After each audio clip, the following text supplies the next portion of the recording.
மிதுன ராசிக்கார அன்பர்களே, நான் சொல்லக்கூடிய ஒரு விஷயத்த கண்டிப்பா கமெண்ட் செக்ஷன்ல பதிவிட்டுட்டு வீட்டில் எப்ப நீங்க ஃப்ரீயா இருக்கீங்களோ இந்த விஷயத்த கண்டிப்பா நீங்க ஒரு 9 முறை சொல்லி, அந்த 9 முறை சொல்லும் போதும் நீங்க சூரிய வெளிச்சம் உங்க மேல படுற மாதிரி சொல்லுங்க.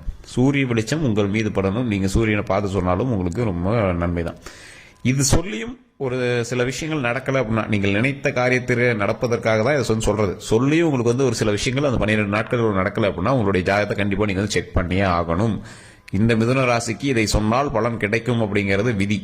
அப்படி கிடைக்கல அப்படிங்கிற பட்சத்தில் உங்களுடைய ஜாதகத்துல தான் பிழை இருக்கணும். உங்களுடைய ஜாதகத்துல தசாபுத்தி அமைப்பு உங்களோடு இணைந்து செயல்படாமல் இருக்கணும். அதற்கு கண்டிப்பா நீங்க ஒரு டைம் ஜாதகத்தை பார்த்து ஆகும்.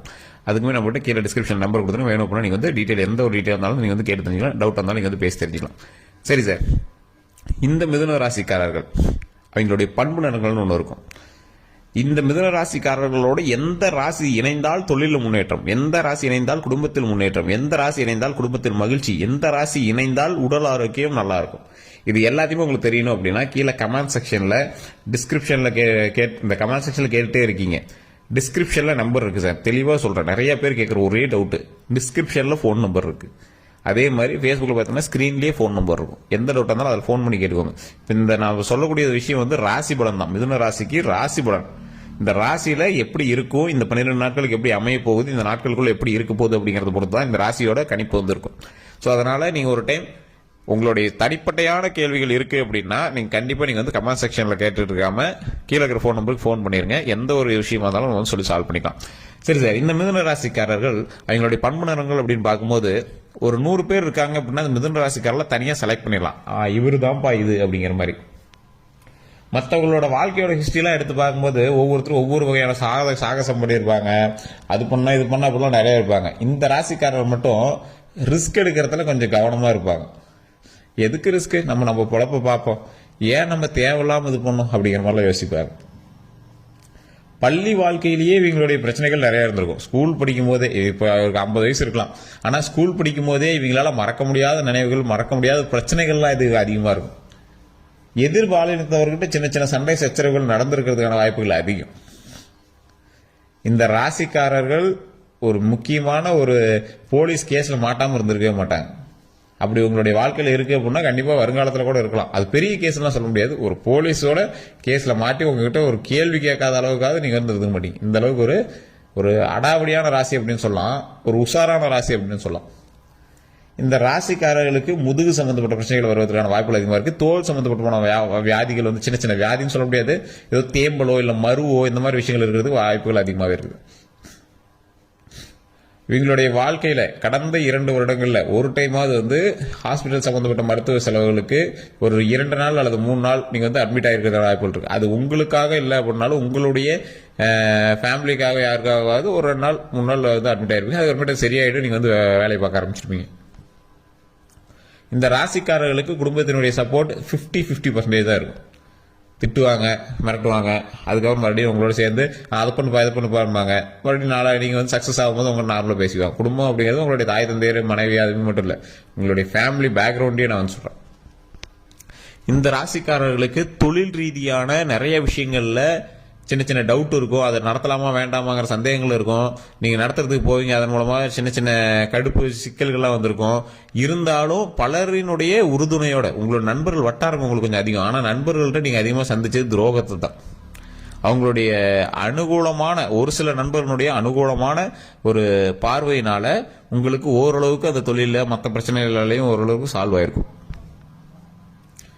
சில இடங்களில் பணத்தை கொடுத்து ஏமாந்துருப்பீங்க. இந்த மிதுன ராசிக்காரர்கள் குறிப்பிட்ட இடங்களில் பணத்தை கொடுத்து ஏமாந்துருப்பீங்க இல்லையா? இந்த ரம்மி, இந்த ஆப், இந்த மாதிரி விஷயத்துலயாவது நீங்க பணத்தை இழந்திருப்பீங்க. குறிப்பிட்ட அமௌண்ட், அது பெரிய அமௌண்ட்னு சொல்ல முடியாது, குறிப்பிட்ட அமௌண்ட் நீங்க இழந்திருப்பீங்க. ஏன்னா இது இந்த ராசிக்காரர்களை பொறுத்த வரைக்கும் ஓரளவு நம்பி ஏமாறுவதற்கு ஆப்டான ஒரு ராசி அப்படின்னா இந்த மிதுன ராசின்னு சொல்லலாம். அந்த அளவுக்கு இழிச்ச வாயின் எழுதி விட்டிருக்காங்களா சார் அப்படின்னு நீங்க கேட்பீங்க. அப்படிலாம் கிடையாதுங்க.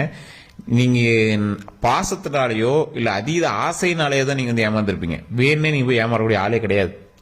இப்போ பாசம், ஃபேமிலி மேல பாசம் வச்சிருப்பாங்க, இல்ல லவ் காதல் மேல பாசம் வச்சிருப்பீங்க, அதனால நீங்க ஏமாந்துருப்பீங்க. அப்படி இல்லையா? அதீத ஆசை, பணத்தின் மேல ஆசை காட்டி யாராவது ஒருத்தர் ஏமாத்த கூப்பிட்டுருப்பாங்க. அதனால நீங்க வந்து அதில் பணம் போடுறேன் இதில் பணம் போடுறேன் அதில் ஏமாந்துருப்பீங்க.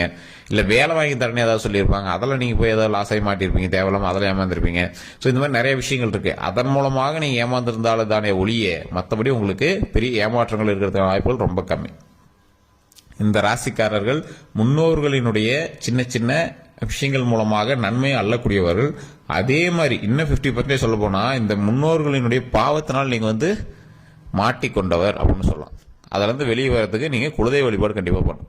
தனிப்படையான ஜாதகத்தை ஒரு டைம் செக் பண்ணிக்கோங்க. உங்களுக்கு வந்து நீங்க நினைச்ச விஷயம் நடக்காம போயிட்டு இருக்கு சார், எது பண்ணாலும் வேற வேற மாதிரி திருப்புது. லைஃப்ல குறிப்பிட்ட காலகட்டங்கள் எல்லாத்துக்கும் மகிழ்ச்சி இருக்கும்போது அந்த குறிப்பிட்ட காலகட்டங்களோட உங்களுக்கு இல்லை அப்படிங்கிற பட்சத்தில் அது நீங்க என்ன பண்ணோம், உங்களுடைய முன்னோர்களினுடைய பாவ கணக்குகளை பார்த்து அதை சரி பண்ணிட்டு குலதெய்வ வழிபாடு பண்ணி அதன் மூலமாக பிரச்சனைகளை முடிக்கணும்.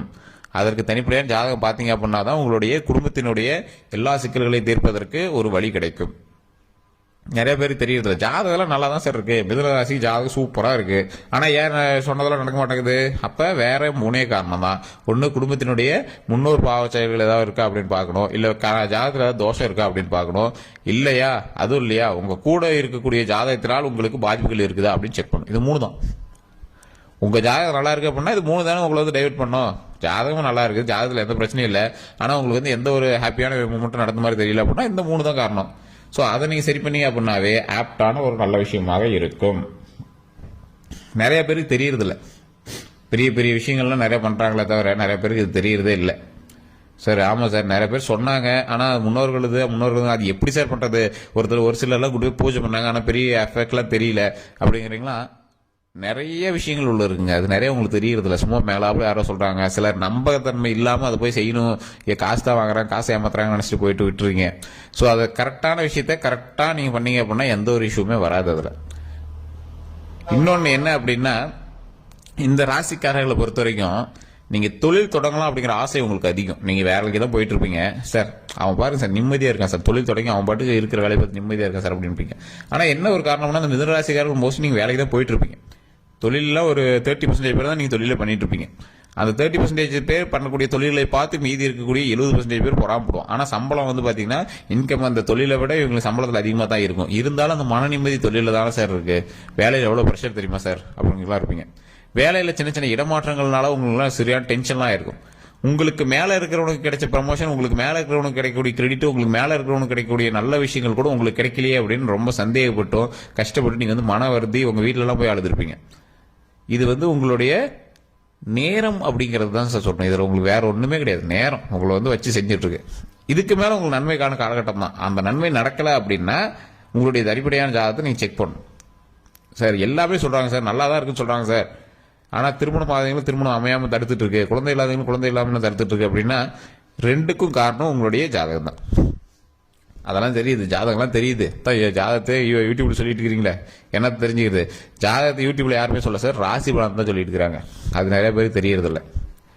ராசி பலனை சொல்றதுக்கான காரணம் என்னன்னு நான் சொல்லிடுறேன். நீங்க ஜாதகத்தை பார்க்கும்போது உங்களுடைய பிறந்த நேரம், பிறந்த ஊர், பிறந்த தேதியெல்லாம் போட்டு எடுக்கும்போது ஒரு நாள் அந்த ஆக்சிஸ், அதாவது ஒரு பாயிண்ட் ஆக்சிஸ் மாறி இருந்துச்சு அப்படின்னா தசாபுத்தினுடைய அமைப்புல உங்களுக்கு கிட்டத்தட்ட 1 வருஷம் 6 மாசம் 3 மாசம்லாம் உங்களுக்கு வந்து மாறி காட்டும்.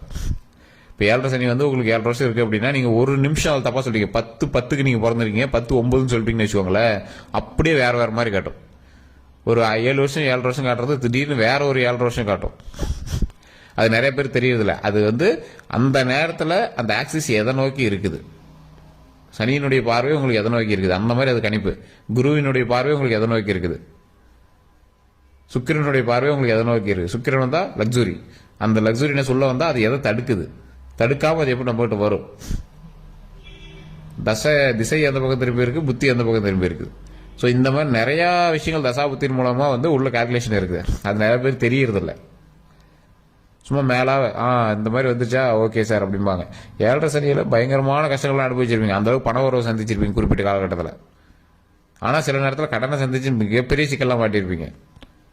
உடல் ரீதியான பிரச்சனைகள்லாம் சந்திச்சிருப்பீங்க. கேது திசையில உடல் ரீதியான பிரச்சனைகளும் நிறைய சந்திச்சிருப்பீங்க. கேதுவும் முன்னாடி சனி திசையும் மாறும்போது உங்களுக்கு பயங்கரமான கஷ்டங்கள்லாம் நீங்க வந்து அனுபவிச்சிருப்பீங்க.